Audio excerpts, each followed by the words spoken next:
가족 위에 참고 견뎠던 인내, 사회 앞에서 내세우던 체면, 결국 늙고 나면 아무 쓸모도 없습니다. 자식은 각자 삶에 치이고 친구는 하나둘 떠나고 손에 남는 건 약봉지와 진료 예약 문자뿐입니다. 아무도 찾지 않는 집, 대답 없는 메시지. 그제야 깨닫습니다. 노년은 결국 나 자신을 지키는 시간이었습니다. 외로움도 고독도 준비한 사람만이 견딜 수 있습니다. 오늘은 다 소용없다. 노년에 5가지 갖추고 혼자 살면 최고다를 주제로 이야기하겠습니다. 좋아요 누르시면 지금 시작하겠습니다. 첫 번째로 지켜야 할 것은 경제적 독립을 절대 놓지 않는 것입니다. 노년의 모든 비극은 돈에서 시작됩니다. 자식에게 맡긴 통장, 사위에게 넘긴 집, 믿었던 사람에게 쥐어준 인감도장 하나가 인생을 송두리째 무너뜨립니다. 사랑해서 준 것도 믿어서 맡긴 것도 결국엔 다 돌아오지 않는 상처가 됩니다. 자식은 돈이 있을 땐 고개를 숙이고 돈이 떨어지면 전화를 끊습니다. 사람들은 말합니다. 돈이 다가 아니야. 틀렸습니다. 노년엔 돈이 전부입니다. 병원에 갈 돈, 밥을 사 먹을 돈, 내 이름으로 된 집 한 채. 이것만 있으면 누구에게도 눈치 보지 않고 살 수 있습니다. 문제는 많은 이들이 내 새끼니까, 내가 늙으면 돌봐줄 거니까 하는 착각에 빠진다는 점입니다. 착각이 끝나고 남는 건 돌아서 버린 가족과 바닥난 잔고뿐입니다. 사랑은 배신할 수 있지만 통장은 배신하지 않습니다. 내 손에 있는 돈만이 나를 배신하지 않습니다. 명심해야 합니다. 돈을 잃는 순간 당신의 존재감도 함께 사라집니다. 모진 말 같지만 현실입니다. 늙은 부모에게 자식이 주는 관심은 결국 부모가 가진 것의 유효기간입니다. 돈이 끊기면 효심도 끊깁니다. 말 한마디 함부로 못하고 아프다는 말조차 조심스러워지는 순간이 옵니다. 그래서 절대 경제권을 포기해선 안 됩니다. 누구에게도, 심지어 가족에게도. 경기도 분당에 살던 71세 이정분 씨의 사례는 우리 모두에게 경고장을 던집니다.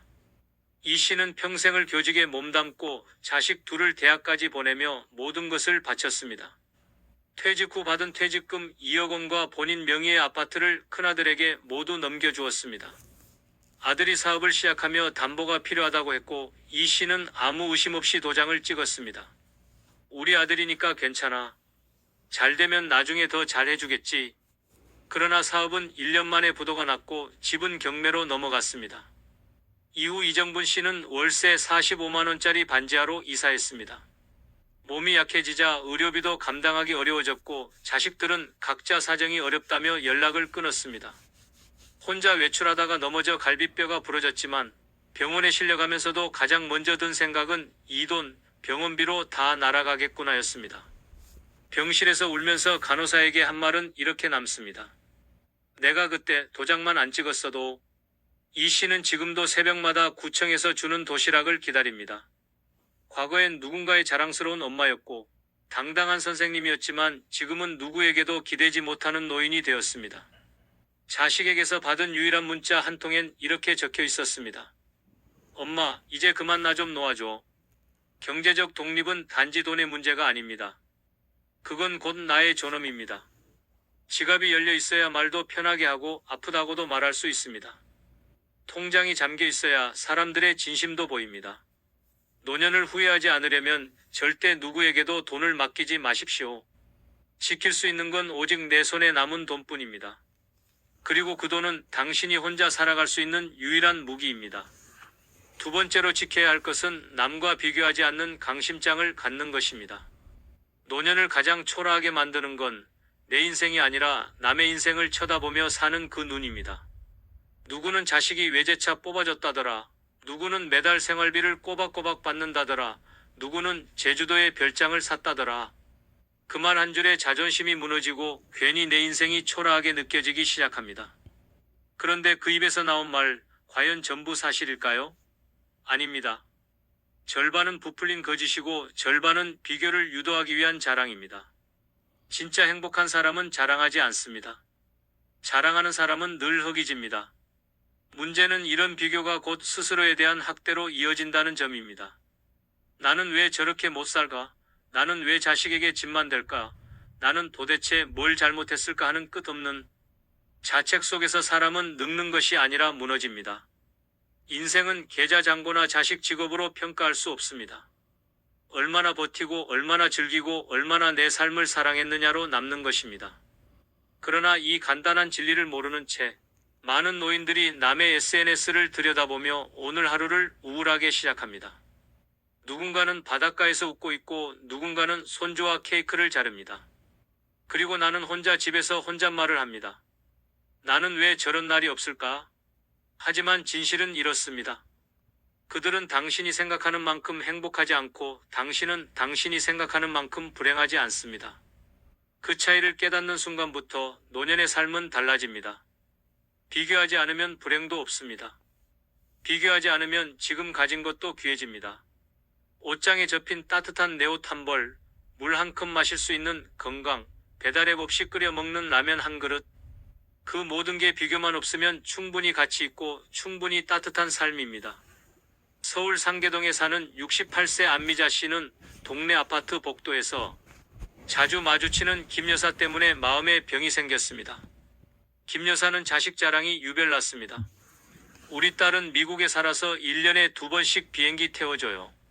우리 아들은 명절 때마다 금팔찌를 사다 줘요. 안 씨는 처음엔 그 말을 듣고도 웃으며 넘겼지만 어느 순간부터 자신이 초라해졌습니다. 결혼도 안 하고 사는 막내딸, 연락 뜸한 아들, 월세 60만 원짜리 반지하. 남들과 비교하자 자존감은 바닥으로 떨어졌고 혼자 밥 먹는 일이 두려워졌습니다. 김 여사가 자랑을 할수록 안 씨는 고개를 숙였습니다. 그러던 어느 날 김 여사의 딸이 찾아왔습니다.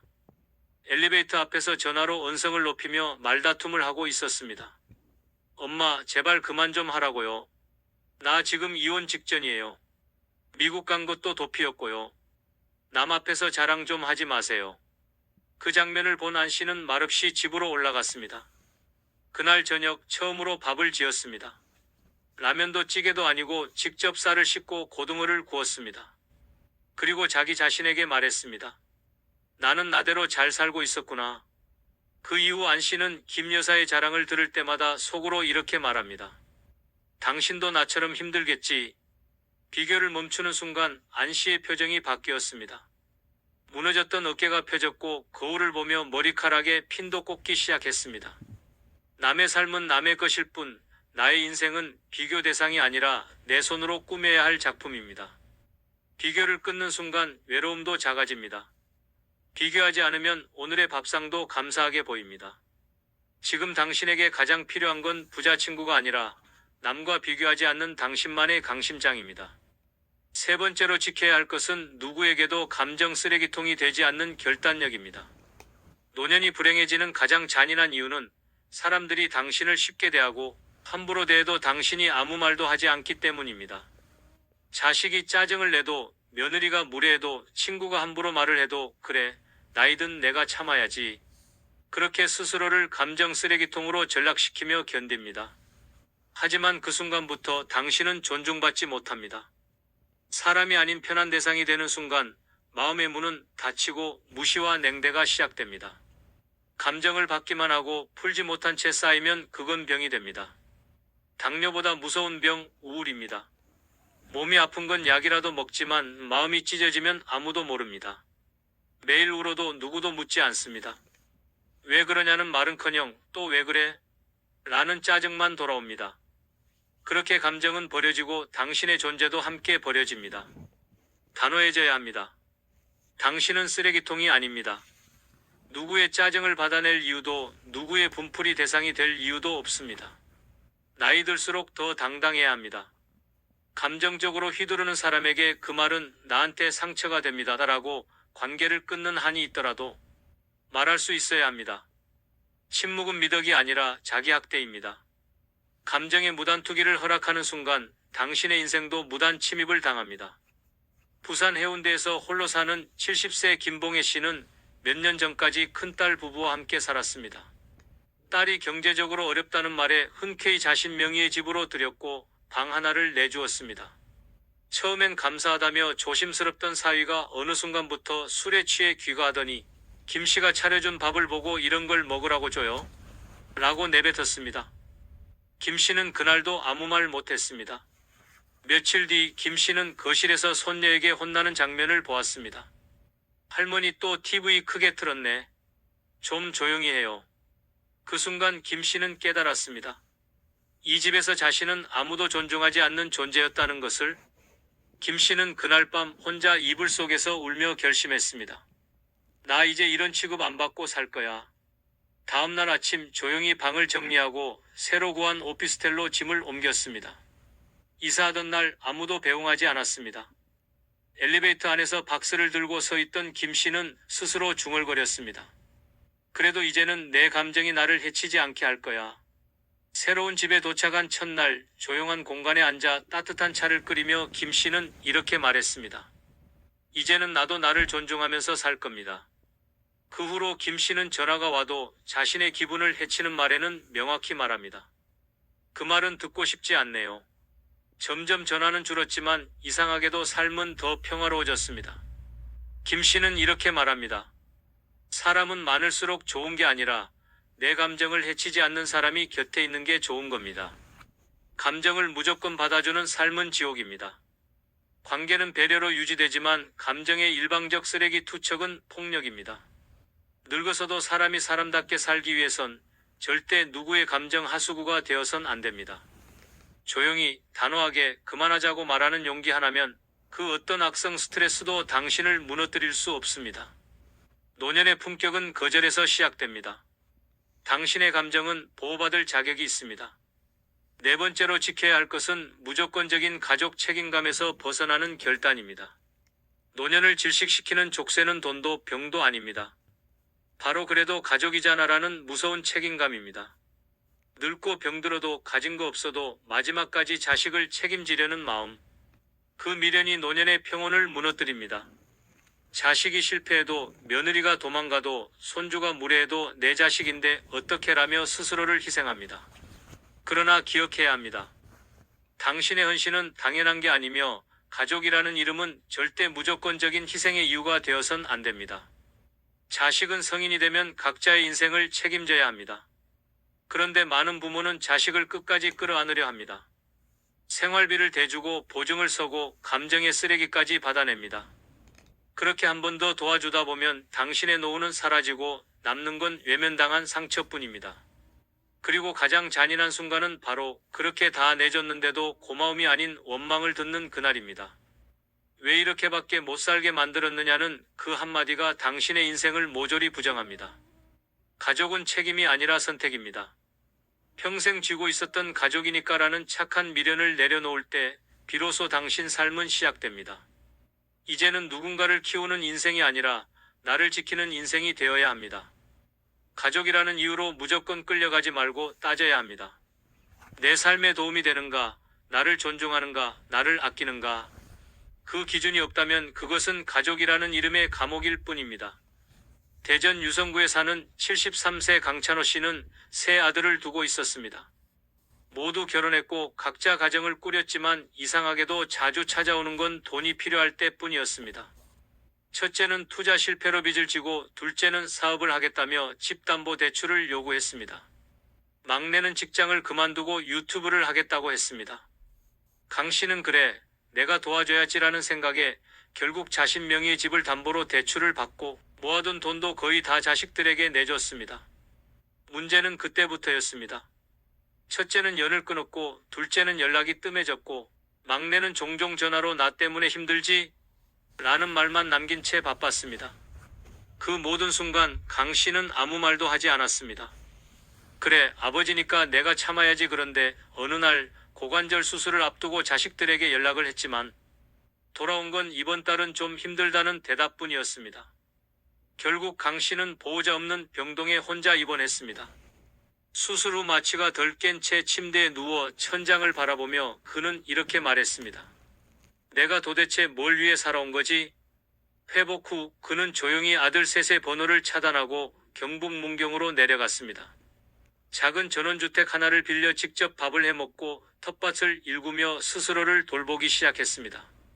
그리고 동네 작은 도서관에서 자원봉사를 하며 사람들과 소통하며 지냈습니다. 몇 달 후 막내가 겨우 연락해 찾아왔습니다. 강 씨는 단호하게 말했습니다. 이젠 내 인생을 살려고 해. 아버지니까 이제 그 말은 나에게 그만하자. 아들은 멈칫했고 눈치를 보다가 돌아갔습니다. 그날 밤 강 씨는 혼자 술 한 잔을 따르며 말했습니다. 이제야 진짜 가족이 뭔지 알겠구나. 날 아끼는 사람이 진짜 가족이지. 자식은 중요합니다. 가족은 소중합니다. 하지만 그 소중함이 당신 삶을 삼킨다면 이제는 끊어내야 합니다. 노년을 위해 진짜 필요한 건 누군가를 책임지는 인생이 아니라 나를 지키는 결단력입니다. 그래도 가족이잖아라는 말에 무너지지 마십시오. 당신은 이제 당신 자신을 가장 먼저 생각해도 되는 사람입니다. 그것이 혼자 살아도 외롭지 않은 삶의 시작입니다. 5번째로 지켜야 할 것은 혼자 있는 시간을 즐길 수 있는 정신력입니다. 노년의 진짜 적은 병이 아닙니다. 외로움도 아닙니다. 혼자 있지 못하는 마음입니다. 조용한 집안에 있으면 허전해서 TV를 틀고 창밖을 멍하니 보다 문득 전화기를 바라보다가 한숨을 쉽니다. 누구라도 좋으니 누가 좀 불러줬으면 찾아와줬으면 그렇게 타인의 그림자를 기다리며 하루를 버팁니다. 그런데 그 그림자는 오지 않습니다. 자식은 바쁘고 친구는 멀어졌으며 사회는 이미 당신을 조용히 뒤로 밀어냈습니다. 그제야 깨닫습니다. 혼자 있는 시간이 고통이 아닌 사람만이 노년을 우아하게 살 수 있다는 사실을. 불행은 늘 그 틈에서 들어옵니다. 외로움이란 틈.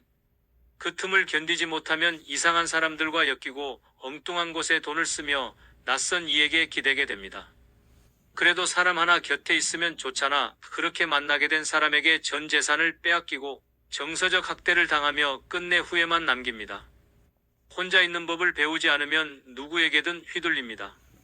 외로움에 중독된 사람은 누구라도 붙잡으려 들고 그 끝은 항상 똑같습니다. 배신, 갈등, 파탄. 결국 자신을 더 망가뜨리는 건 혼자가 아니라 혼자일 수 없는 불안입니다. 혼자 밥을 먹고 혼자 산책을 하고 혼자 영화를 볼 수 있어야 진짜 강한 사람입니다. 조용한 집에서 혼잣말을 하고 거울을 보며 스스로를 다독일 수 있어야 노년은 단단해집니다. 남과 함께 해야만 즐겁고 누군가 있어야만 외롭지 않다는 생각을 버리는 순간 삶은 달라집니다. 누군가를 원해서가 아니라 나를 더 아끼기 위해 혼자 있는 것. 이것이 노년을 살아가는 가장 강력한 무기입니다. 인천 부평구에 사는 69세 나경자 씨는 남편과 사별한 뒤 갑작스레 혼자가 되었습니다. 평생 남편의 출퇴근을 챙기고 자식들을 뒷바라지하며 바쁘게 살았기에 혼자 남은 삶이 견딜 수 없을 만큼 허전했습니다. 새벽마다 깨어나 멍하니 천장을 바라보고 식탁 앞에 앉아 숟가락을 들고 눈물만 흘렸습니다. 그렇게 몇 달을 보내던 어느 날 친구의 소개로 한 남성을 만났습니다. 나이 차이가 좀 있었지만 다정했고 말이 잘 통했습니다. 혼자 사는 집에 그가 자주 들락거렸고 두 사람은 어느새 자연스럽게 동거를 시작했습니다. 하지만 그건 지옥의 시작이었습니다. 처음엔 소소한 부탁이더니 나중엔 생활비를 요구했고 귀금속이 하나둘 사라지기 시작했습니다. 심지어 그 남성은 나 씨의 자식들까지 무시하며 내가 이 집 주인 아니냐고 말했습니다. 참다 못한 나 씨가 관계를 끊자 그는 혼자 살면서 뭘 그렇게 잘났다고 그러냐고 소리쳤습니다. 경찰서까지 가는 진통 끝에 결국 남자는 떠났지만 나 씨의 마음은 텅 비어버렸습니다. 그 이후 나 씨는 결심했습니다. 이제는 나 혼자 살아도 행복하게 살 거야. 매일 아침 스스로에게 편지를 씁니다. 오늘 있었던 일, 본 영화, 먹은 음식, 작은 것도 기억하고 정리하며 자신과 대화하는 법을 배웠습니다. 주말에는 도서관에 가서 책을 읽고 커피 한 잔으로 2시간을 보냅니다. 처음엔 어색했지만 지금은 말합니다. 혼자 있는 이 시간이 제일 편해요. 나 씨는 이제 누구의 전화도 기다리지 않습니다. 굳이 외출 약속을 만들지도 않습니다. 하루 3끼를 차려 먹고 식물에게 물을 주고 혼자 웃으며 삽니다. 혼자라서 불쌍하다는 말 다 틀렸어요. 저는 지금 누구보다 단단하게 삽니다. 라는 말을 당당히 합니다. 노년은 결국 혼자 사는 시간의 연속입니다. 그 시간을 고통으로 만들지 않기 위해선 혼자 있는 자신을 사랑하는 연습이 필요합니다. 누구의 말도 누구의 손도 필요 없이 혼자 있어도 마음이 괜찮은 사람. 그 사람이 진짜 행복한 노년을 맞이합니다. 혼자 있는 시간을 외롭지 않게 만드는 힘. 그것이 당신에게 가장 마지막까지 필요한 정신력입니다. 당신은 지금 곁에 있는 사람이 진짜 믿을 만한 사람인지 확신할 수 있습니까? 누군가와 매일 안부를 나누며도 뒤통수를 맞을 거란 생각 해본 적 있습니까? 말년이 되어서도 인간관계 때문에 울고 분노한 적 있습니까? 늙었다고 모두가 착해지는 건 아닙니다. 오히려 나이 들수록 교묘해지는 사람들이 있습니다. 그들과 엮이는 순간 평온했던 말년은 순식간에 지옥으로 바뀝니다. 늙어서 잘못 엮이면 남은 인생은 싸움과 상처의 연속이 됩니다. 구독, 좋아요 누르시면 시작하겠습니다.